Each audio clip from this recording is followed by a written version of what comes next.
try to see how the music stuff goes. If I get copyright infringed, I don't know, take some risks. I think R. Kelly produced that, though. I don't know how to feel about that these days. Everything's crazy. All right, here we are.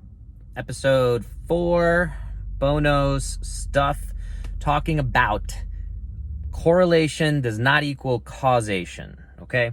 So this is something in these crazy times we're living in. There's a lot of arguing, a lot of politics.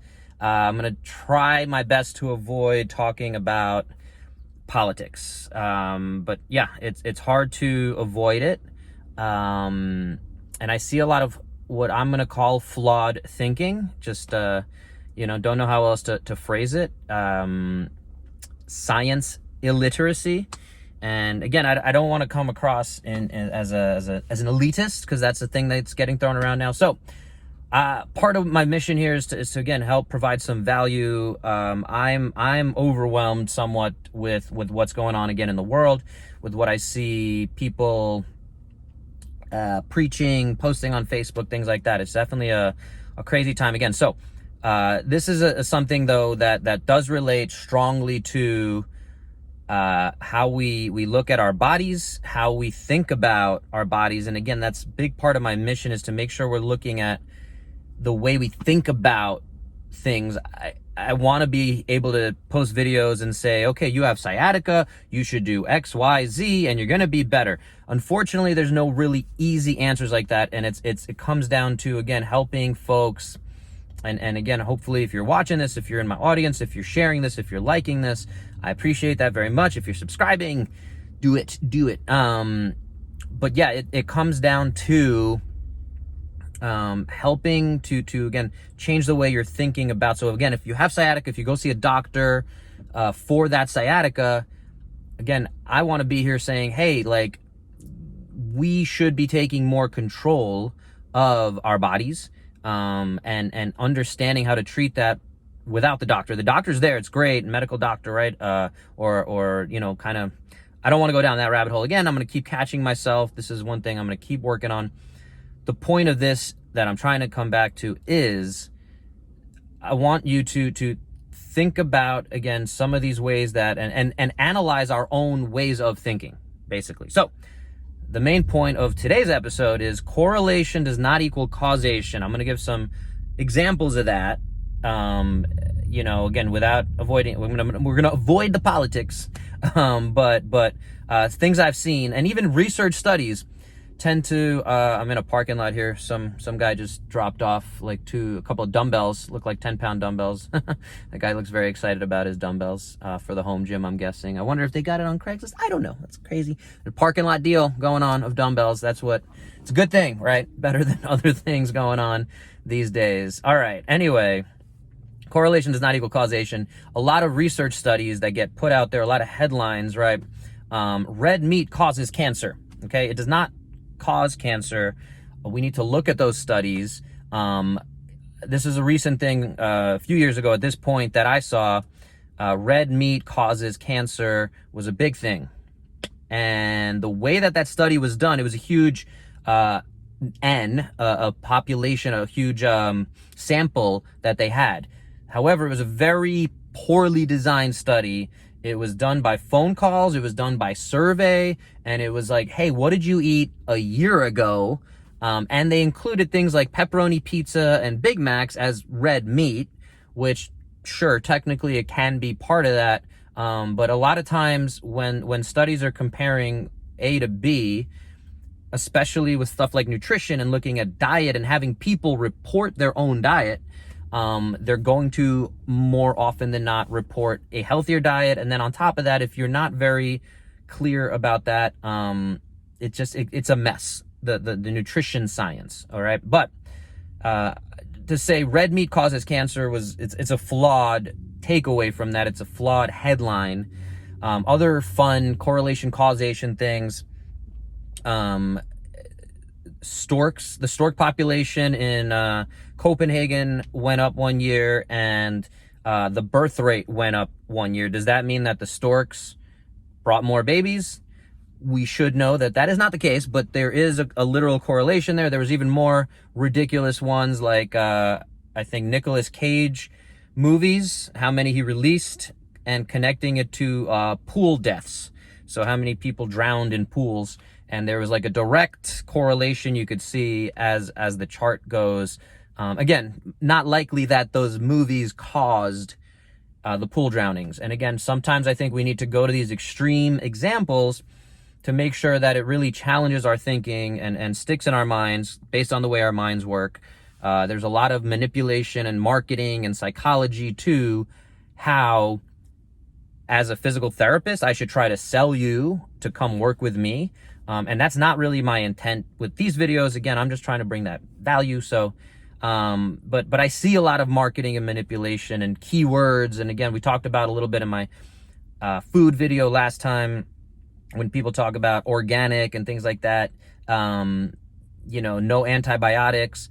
A lot of those things can be marketing terms more often than not. And the more educated we are as consumers, and I fall for this stuff too. I see organic or cage-free, and sometimes I'm in a rush, so I don't take the time to look at the full ingredients or really what does that term mean. Again, we like to go to the quick thing, and that's just where our brains tend to go. So back to correlation, causation. Another example of this is again, if we looked at how many umbrellas we can see at any given time, along with crazy noise there, how many umbrellas we see when there is rain, there's a huge correlation between rain and umbrellas. Of course, the umbrellas are not causing the rain to happen, right? But the umbrellas come out. So again, that's a correlation, not a causation. So coming back to all this, when we're talking about our health, when we're talking about fitness, again, the things that cause XYZ to happen to our bodies, and I want to use this as a little bit of a running theme in some of the other, topics I want to talk about. I want to cover aging. Again, what causes aging? Again, there's correlation as the years go by. We say, oh, all my, I'm going to be 37 in December. A lot of my cohort, I just had a friend, I wish them a happy birthday today on Facebook. And, she joked around, I can't believe how old we are. I probably haven't seen her in 20 years or something like that. And, it is interesting to think about, but, people talk about aging and, oh, I'm waking up and I'm having back pain or, oh, I'm having all these surgeries or medical procedures. And again, is it because of the aging, or is it correlated to the aging? And a lot of other people at that same age range happen to be experiencing similar things. Whereas I believe that the aging is more about stress that we experience, not managing that stress, not sleeping well enough. Again, if you're getting one less hour of sleep per night from what you should be, where you're fully recovered and your body's able to heal, right, over the course of a year, that's a lot of hours, right? Even over the course of a month, that's a couple of nights, full nights of missed sleep. So it's all about how this stuff adds up, trying to really narrow down what the cause is. Again, when we look at coming back to the meat thing, and again, I don't want to harp too much on vegetarians, vegans, all that stuff, but a lot of times people switch to a vegetarian diet and see pretty good results. And so they think that is correlated, or that's causing that the lack of meat is causing the improvements in their health, in their energy, whereas it's most likely not necessarily just the meat, but it's just the change in lifestyles, paying more attention to things. So the actual cause of feeling better gets attributed to cutting out meat. And we want to simplify that, but the reality of it is the difficult conversation, the difficult thought process that we need to go through. I think that it's helpful to go through. So we're truly getting down to, hey, like, what is really helping my health? Where can I make the biggest impact? It comes down to that. So again, hopefully that makes sense. This is a complicated topic. Again, I don't want to go down the political rabbit hole on this, but I see a lot of these kind of flawed thinkings. I'm not necessarily going to say I'm for or against vaccines. I want or masks. I want all this stuff to just, go back to normal, but be a better normal, hopefully. So in hopes of creating a better normal from everything going on right now, and if you're watching this video a year from now, hopefully the world hasn't ended by then. But who knows? But yeah, an asteroid is coming towards election day, and it has a 0.41% chance of hitting the Earth, and it's supposed to come the day before election day. Yeah, that's a thing. This is 2020. All right. Anyway, coming back to it, the correlation causation, like we were talking about. I really think again that it's important that we understand these things. That it's easy to attribute one thing to another. It's also easy to sometimes forget that one thing causes another, and not really dig that deep into our heads. I'm going to use a little bit of a gross example of Indian food. Again, we tend to think about Indian food, we tend to forget that it kind of messes up our stomach sometimes, whatever that means. It's just something that I see in a lot of people. So it comes down to what you order. And again, we sometimes order with our I really like whatever tandoori chicken, but the spices in there, the oils that are used, things like that. If we start to think about that and then remember the effect it has on us, we tend to forget that X creates Y.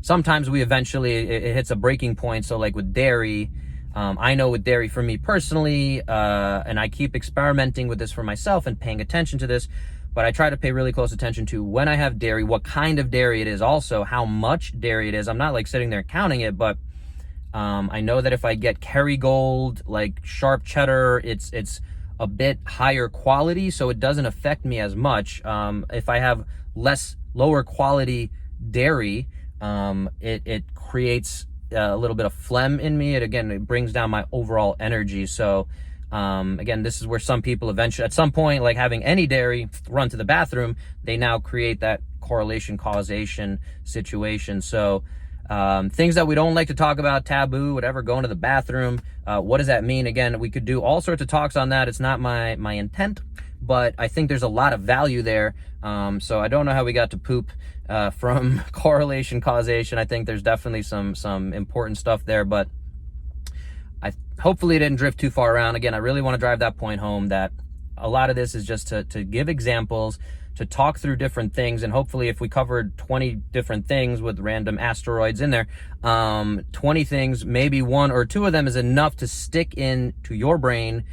So hopefully you made it through this whole video or podcast, and hopefully, again, something stuck in there. It's one of my favorite books or concepts is Made to Stick, which talks about, again, how we change ideas, and it has to do more with marketing and branding of, how do we get people to think about our brand or our message when we are trying to sell them something or trying to convince them of something. So whether it's convincing them that Bud Light is better than Coors Light, so when you're in the beer aisle, you're going to choose Bud Light, just as an example, whatever that is, Coca-Cola versus Pepsi, how do you get one versus the other? How do you get them to stake out? Oh, you remember that commercial that had your favorite celebrity in it, and that's why you're going to go and drink Pepsi over Coke or whatever it is. So I'll bid you adieu. Today's Sunday, here when I'm recording this. I'll give you an update here. I'm still in Northern California. Air quality seems a lot better. I did a little workout outside yesterday. There still seems to be a little bit of concern around some of that stuff. The fires seem to be getting a little better. So that's my update here. I hope you all are doing great. I hope take something out of this, get 1% better today. And that's it. Have an awesome day. Get healthy. Boom.